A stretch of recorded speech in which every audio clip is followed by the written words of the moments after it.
Kepada Bung Adi Praetno, analis politik UIN Syarif Hidayatullah Jakarta, nama Gibran itu sudah mulai digeser-geser untuk calon gubernur DKI Jakarta dan muncullah kasus ini. Orang mengkaitkannya dengan ini muncul karena Gibran memang mau ke DKI Jakarta. Apakah pola lapor-melapor KPK ini memang efektif untuk menjegal calon-calon yang dalam radar survei?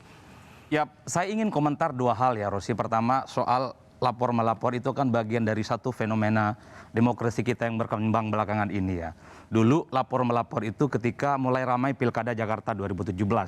Yang dilaporkan itu adalah soal hoax, fitnah, soal hate speech, dan lain-lain. Itu berlanjut dalam Pilpres 2019 yang lalu. Hampir sama isunya, soal hoax, fitnah, soal kadrun, soal kodrun, dan macam-macam. Dan yang rata-rata dilaporkan itu adalah mereka yang dianggap oposisi terhadap pemerintah. Saya melihat lapor-melapor hari ini tuh dalam tanda kutip bagian dari balas dendam politik nih, Bang Ubed sama Bang Adi itu.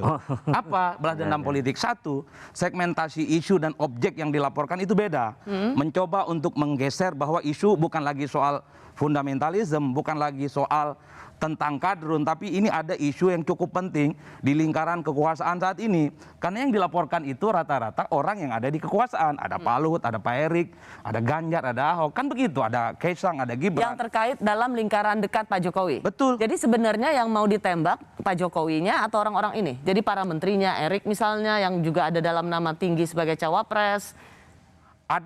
Ada persepsi yang sebenarnya coba ingin dibalikan, Mbak Rose, yang saya tangkap dari Bang Adi sama Bang Ubed, bahwa darurat di Indonesia itu bukan soal fundamentalisme sama Taliban itu. Yang utama adalah bagaimana ada orang yang menikmati di lingkaran kekuasaan itu, misalnya soal praktek koruptif ya, melalui nepotisme, dan itu melibatkan banyak orang di sekitaran istana, dan kebetulan jadi pejabat. Itu yang saya tangkap secara umum.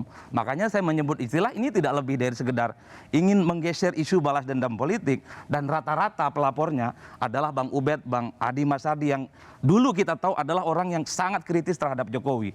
Mereka sangat oposan terhadap pemerintah. Itu variabel pertama yang ingin saya jelaskan. Tapi yang kalau itu oposan, apakah laporan mereka valid?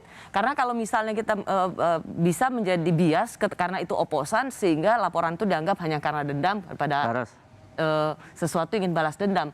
Pertanyaan kan siapapun yang melaporkan, selama memang buktinya valid, memang dia punya data-data yang sahih, kan siapapun bisa dapat melakukannya. Jadi jangan dilihat siapa yang melaporkan. Oh iya, kalau itu saya setuju. Tapi kan dalam logika gerakan itu, para aktivis ini menyebutnya yang penting tempur dulu. Ribut itu belakangan. Bangun afirmasi dan macam-macamnya.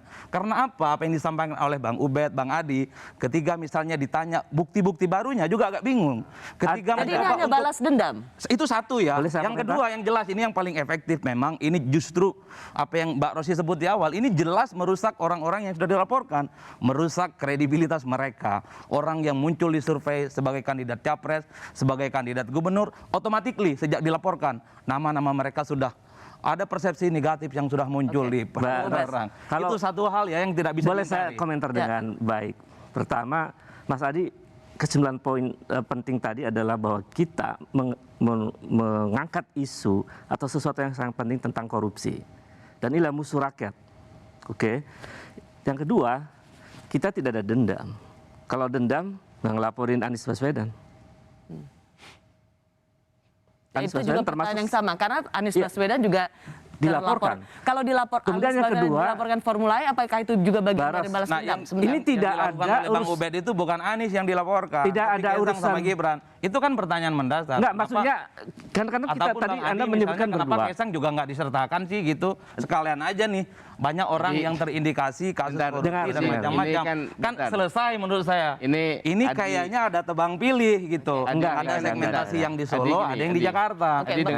Saya menyebutnya ini bagian balas dendam sehingga menghambat proses 2024. Ini nggak ada dendam.